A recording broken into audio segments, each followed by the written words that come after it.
So this is part 3 dealing with Boscovich's theory.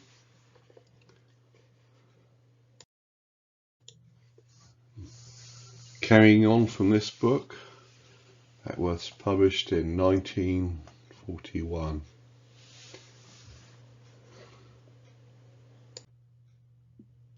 As pointed out in part 2, the author Gill thinks there are mysteries with Boscovich's theory, and he says, as Gill says this, it is evident that a strong similarity suggests itself between the general theory of Boscovich and modern theories of the constitution of matter. This has been written in 1941, so what we would consider the modern theories of quantum mechanics and relativity. Gill is pointing out the similarities to Boscovich's theory. He then talks about Boscovich's points. His points, as Boscovich's points, are in many respects similar to the electron. And the thing is there that often the electron is represented as a point particle. And Boscovich's theory is the theory that deals with point particles. And Gill goes on to say, this similarity will appear more strongly when you examine the law of force in detail. The electron has indeed a definite size attributed to it, but when we examine the evidence for this, we find that the radius of the electron is nothing else than its sphere of action. And the sphere of action is what the Boscovich would be talking about as, but we would now talk about as a field of force. So representing the electron as a point particle, around it would be a sphere of force, and that would represent the classical radius of the electron. And Gill goes on to say, two electrons repel each other and as far as we know are never in actual contact. So representing the electron as point particles, electrons never actually come into contact. The point particles never come into contact, but what you have is the sphere of influence around the electrons, which we would call a force, and that force would be interacting between the electrons.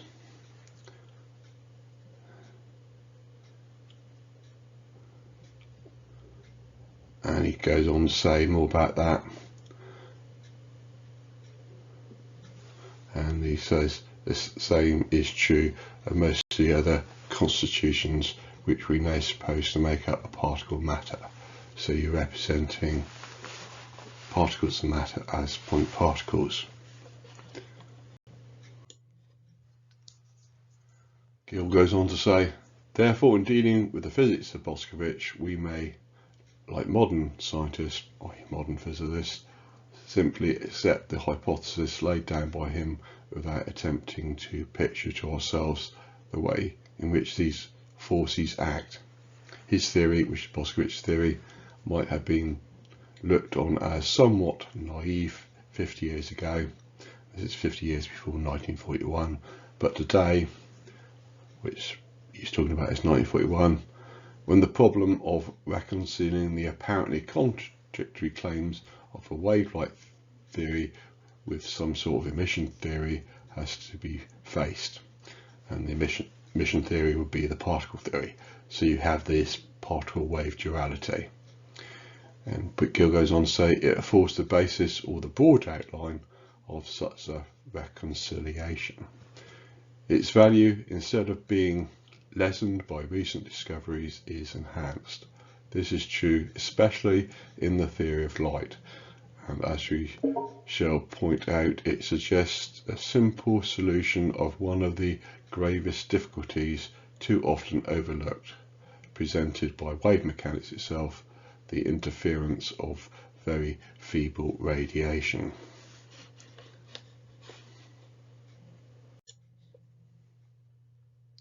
So Gill gets on to say this, Boscovich's law of forces and its curve.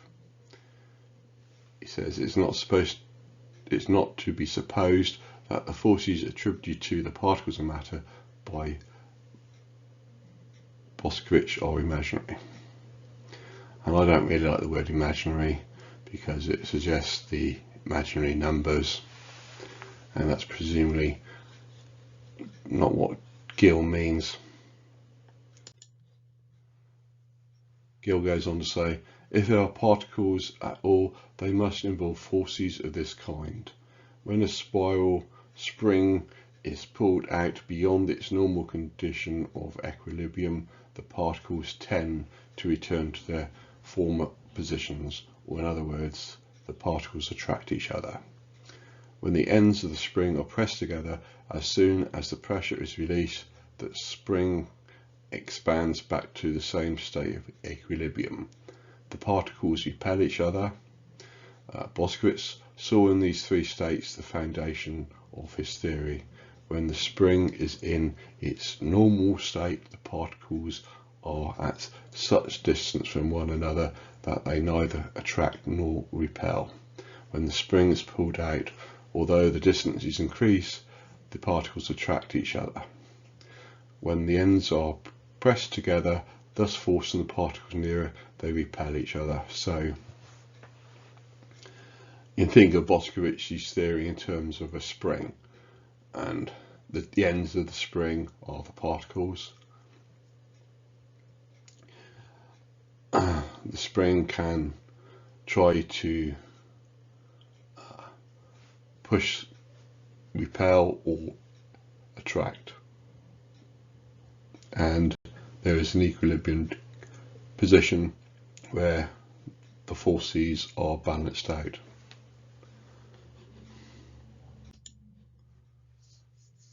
Gill goes on to say, thus any general law expressing the nature of the forces between the particles must take into account 1. Neutrality, 2. Attraction, 3. Repulsion. Apparently, these three states depend on the distances between the particles. These distances are not constant. For example, if the spring is pulled out beyond a certain limit, it never returns to its original condition. It requires a new state of equilibrium, etc. In the new state, we have, however, a new series of attractions and repulsions corresponding to the new set. The same would be true if the spring were compressed beyond the neutral state until it got a different set. Thus there must be a recurrent series of distances between the particles corresponding respectively to repulsion, neutrality and attraction. So explaining a bit more the analogy between the spring and the forces of Boscovich's theory. Gill goes on to say, the law also includes an important element of Boscovich's philosophy that two material points can never be in contact. And my note on that is that's one of the mysteries of Boscovich's theory. Boscovich's point particles never come into contact. Newton, when he introduced his gravity theory, had an apple fallen from a tree attracted by the gravity of the earth on it. There was no contact caused in the apple's motion. Whereas if think of balls on a snooker table, if one ball is hits a stationary ball, then that ball moves, i.e. stationary ball made to move by a contact force. Thus in Boscovich's theory have contact forces and contactless forces, which is the mystery of there being two different types of forces. So I repeat that again, the apple is falling to earth and that's by gravity and there's no contact. But if you've got billiard balls, then the force there is being transmitted by contact. And the way Boscovich explains that is there's no contact forces. All forces are contactless forces, and that does sound mysterious. So here's Newton sitting under his apple tree, and this is an analogy of Newton's gravity. The apple falls because attracted by gravity, and that is a contactless force. Billiard balls, motion seems to be contact of the white ball hitting the other balls, making them move. And as per Boscovich, that is an illusion. You think there's contact going on, but there isn't. It's an illusion.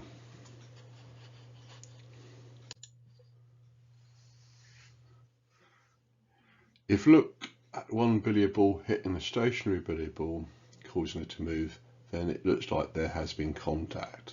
But if you look on the subatomic scale, as per Boscovich, there is no contact made. Both balls are made of a collection of Boscovich particles, which are point particles, and those particles never come into contact. The billiard ball, as it is hits the stationary billiard ball, the Boscovich particles of the ball hitting the stationary ball never come into contact with the Boscovich particles of the stationary ball. Before contact occurs between these collection of Boscovich particles, the stationary billiard ball moves due to contactless forces, i.e. action at a distance, what we would now call an interaction in their physical fields.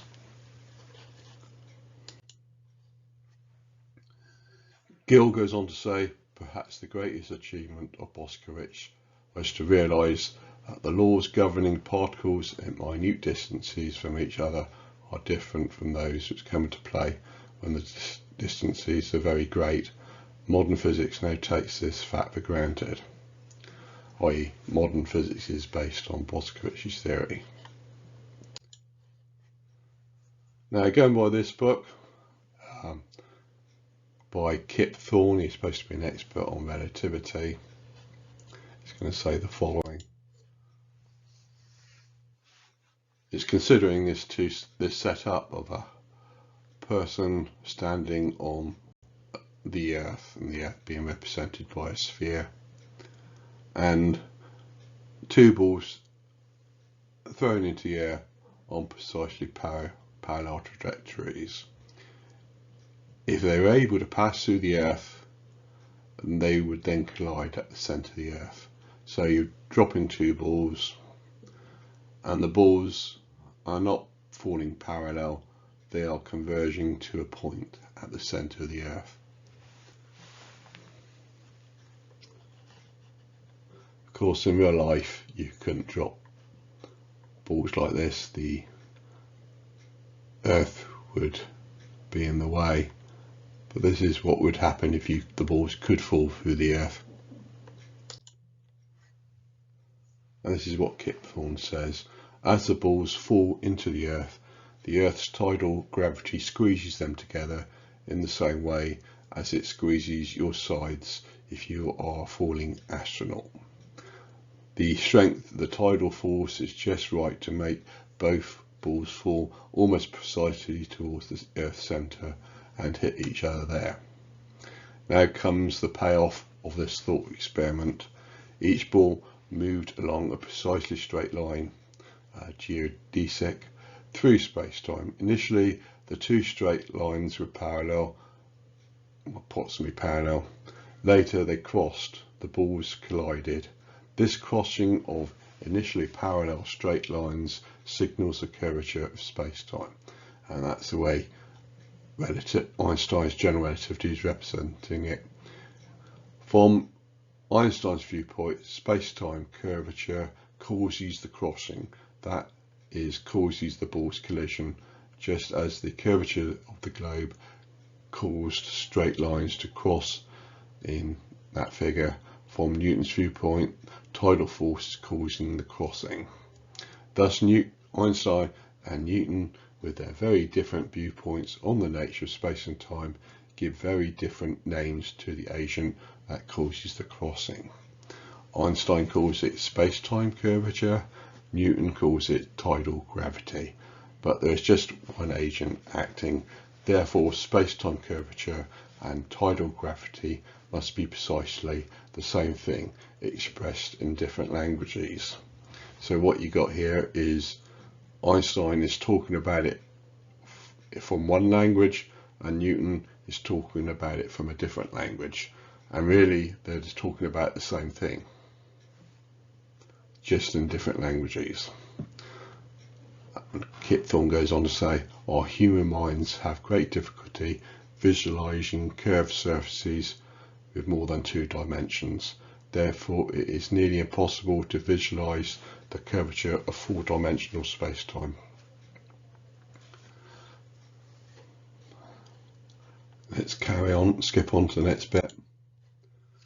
So what we have is Newtonian tidal gravity and general relativity are the same thing expressed in different languages. General relativity dealing with space-time curvature geometry, Newton dealing with forces. And carry on dealing with it in terms of forces if we wanted to, i.e. Newtonian tidal gravity theory deals with forces, and Boscovich's theory deals with forces, and that's carrying on from Newton. So is the unified force theory. And there are other issues related. Special relativity, in my view, is misunderstood, mistranslated, etc. And that's been dealt with in other videos. So an appeal to special relativity to try to dispute Boscovich's unified theory of forces is false. And I've dealt with what the problem with special relativity is. People who believe in that are often saying things which are false. Finished. Thank you at the end for this little short talk.